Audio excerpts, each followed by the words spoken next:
Hey guys, what's up? Dingo Crikey here with another Transformers 5 Q&A video where I take a bunch of questions and comments I've gotten about Transformers 5, give some of my thoughts on them, if the commenter themselves left their own thoughts, share some of their theories, and if there's any news on the topic. Isn't really a formal news video, just a little bit more of a casual video to pass the time until the next bit of big Transformers 5 news. Anyways, the first question for this video comes from user JakeMax789. His comment reads, I was wondering if you think that Optimus will be passing along the Matrix soon in the Bayverse. Who knows, maybe Rodimus comes along, but I think it most likely will be Bumblebee. I think this because everyone knows Bumblebee and he's just a mascot of the series. He is also going to start to play a bigger role from Transformers 5 onward. Just a thought, we do know Optimus will be in another movie after this, but just wondering what your opinion is. So thanks for the comment, and I definitely think at some point Optimus's role is going to be handed down to Bumblebee. Now I don't think that necessarily means he's going to hand down the Matrix because we don't know what significance it actually has in the films. I think that would make sense, but in Age of Extinction we didn't even see it, so we don't know if they're going to be ignoring the concept of the Matrix altogether. I really hope not though, because with the possibility that we could still see the Quintesson sometime down the road and even Unicron, the Matrix really could play an important part. But in any case, I do think Bumblebee will eventually take the spotlight as not only maybe the leader, but definitely as the main character in the films, at least the main Transformer character, as we most likely will always have human characters also. Now on replacing Optimus altogether,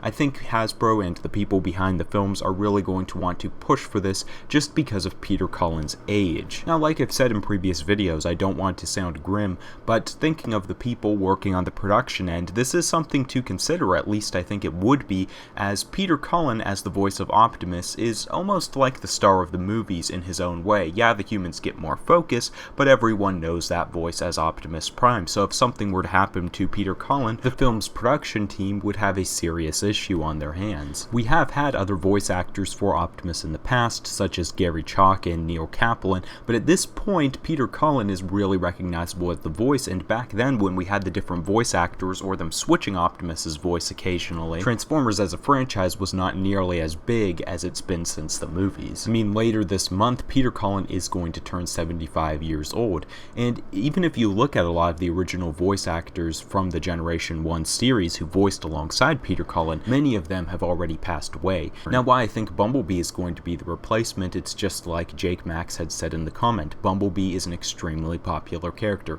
Everyone knows Bumblebee, and while it may not seem to make logical sense that Bumblebee would take leadership of the Autobots, it's probably going to be a much better strategy than bringing in someone such as Rodimus Prime, who the general audience don't know about, who the people who follow the films don't even care about. And I can say myself, while I like Rodimus's Generation 1 character, there's no guarantee that I would like a movie character brought in who is simply named Rodimus Prime. And I definitely wouldn't want to see a character who, say, just shows up in Transformers 6, by the end of the film, have the title as the main character. Why would I care when he's a new character as far as the films go? Hasbro probably also remembers how poorly people reacted to Rodimus's takeover in the 1986 film. It's definitely before my time, but I've heard tons of stories over the internet of, how kids were really upset over Optimus's death and they hated Rodimus for taking over. For the longest time growing up, I just watched season 3 of Generation 1, liked Rodimus, but all of these older fans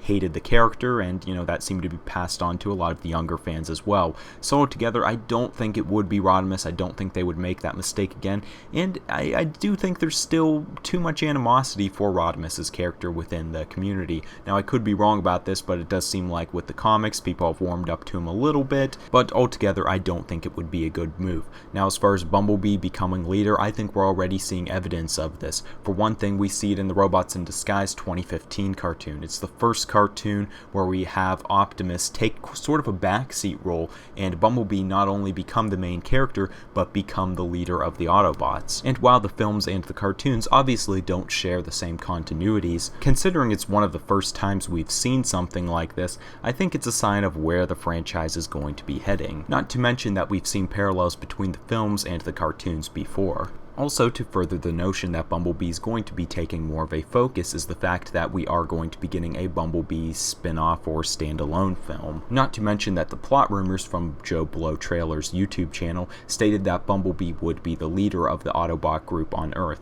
and while these are just rumors at this point, a lot of the things seem to be panning out, such as us seeing Squeaks as a character in the film. So I do think it makes sense from a production point of view that we would see Optimus kind of fading into the background and other characters taking more of the focus, and I think all of the signs are pointing towards Bumblebee being that character to take the spotlight. And while I'm not the biggest fan of Bumblebee in the films, and I can agree it doesn't really seem to make sense that he would be taking leadership, as he doesn't really seem like a leader type of character, still I think it's much preferable than just having some new character introduced, or even Rodimus Prime, and them just getting the spotlight as the main character. I've seen Transformers do this so many times in the past.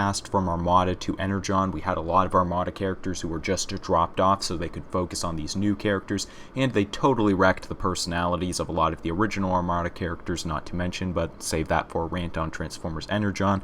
With Transformers Generation 1, we obviously had all of the deaths in the 1986 film, so they could bring in their new cast, and in none of those instances did I like that overall shift. Even if I liked some of the new characters in themselves, I would have preferred a better introduction to them. Now, what I would like to see is Bumblebee get some more development in Transformers 5 and in the spin-off film, and undergo some serious maturing, as he's done in the Robots in Disguise 2015 cartoon, because at his current state, I can't really see him taking up the role as leader. Now, he doesn't have to become stoic, no personality Optimus Prime, but I think we should see him at least develop some, say, diplomatic skills, where when he has a disagreement with someone, instead of just getting mad, rolling his eyes, or peeing on them, he actually tries to work things out and understand the differing points of view, as, in my opinion, a better leader should do. Or know when to take certain situations more seriously, such as the situation when he first seen Stinger in Age of Extinction. If Bumblebee's going to be an actual leader, I don't think he should be getting frustrated like a child over the whole remarks of Stinger being a better Bumblebee, and be able to take the mission more seriously for what it is. So thanks for the question, and the next one comes from user SmallGuy68. His comment reads, alongside Barricade, what other Decepticons do you think will return? My hopes are on Starscream or Shockwave, even though they were clearly killed, and who do you think the Volkswagen and Tow truck are?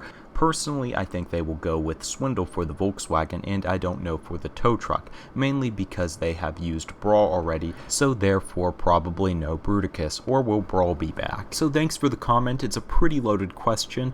As for Shockwave and Starscream, here's my problem with them returning as opposed to someone such as Barricade. A lot of people seem to be thinking that because Barricade is returning, the chances for other characters such as, say, Starscream, Soundwave, and Shockwave returning have all been spiked. Now, I guess it is a possibility that they could return, as a lot of things we didn't see coming seem to be happening in Transformers 5, such as the return of Barricade altogether, Galvatron going back to Megatron, or maybe them being different characters, don't really know what the situation is there yet, the return of Lennox and Epps, and probably still more unexpected things to come, but I'm still easing on the side of no for Shockwave, Starscream, and yeah, let's put Soundwave there too, for the simple fact that all of these guys had on-screen deaths, whereas Barricade didn't. A lot of us assumed Barricade was dead because the last time we seen him, he appeared to be pinned down by humans and was under a barrage of fire, but we never actually see a death. I mean, Shockwave was pretty much mutilated by Optimus, and then we see his remains were used in the Transformium KSI-made Transformers in Age of Extinction,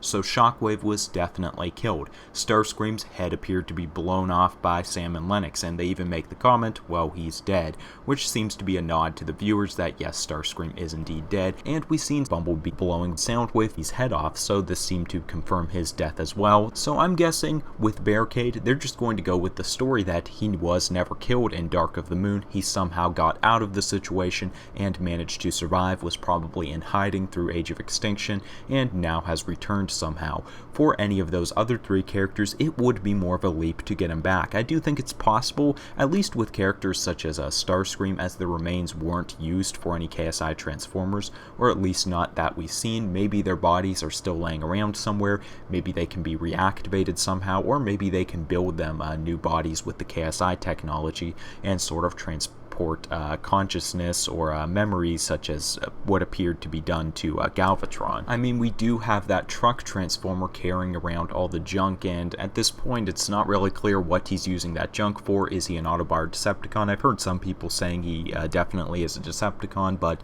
I don't think it's 100% confirmed at this point. Maybe this is going to be one of those Megatron Revenge of the Fallen resurrection type of scenarios where we see them find the original Decepticon body, throw some new parts in, and revitalize them somehow. I guess this is all possible. They could even come up with some new way for them to bring these characters back, but at this point I'm still easing on the side of no, I don't think these characters are going to be returning for Transformers 5. As far as making predictions on who the Volkswagen van and the tow truck will be, at this point it beats me. In regards to the tow truck, I do think there are more possibilities. We have had two green tow trucks in the past. In Generation 1 we had Hoist, of course, and then in the original Robots in Disguise 2001 cartoon we had Towline. However, both of these characters were Autobots, and while I think the name Towline is definitely more interchangeable, as none of the Towline characters in Transformers have been super memorable ones, at least as far as I can tell, switching the faction of a character such as Hoist, however, may not go down quite as well. I mean, being that he is a green tow truck, the only thing holding me back from thinking it's Hoist is the fact that he's a Decepticon, so who knows, maybe they are going that route. As far as the Volkswagen van, I'm at even more of a loss, possibly Bugbite, but I really don't know if they'd pull him out because he is such an obscure character, so I'm thinking it may just be a new character.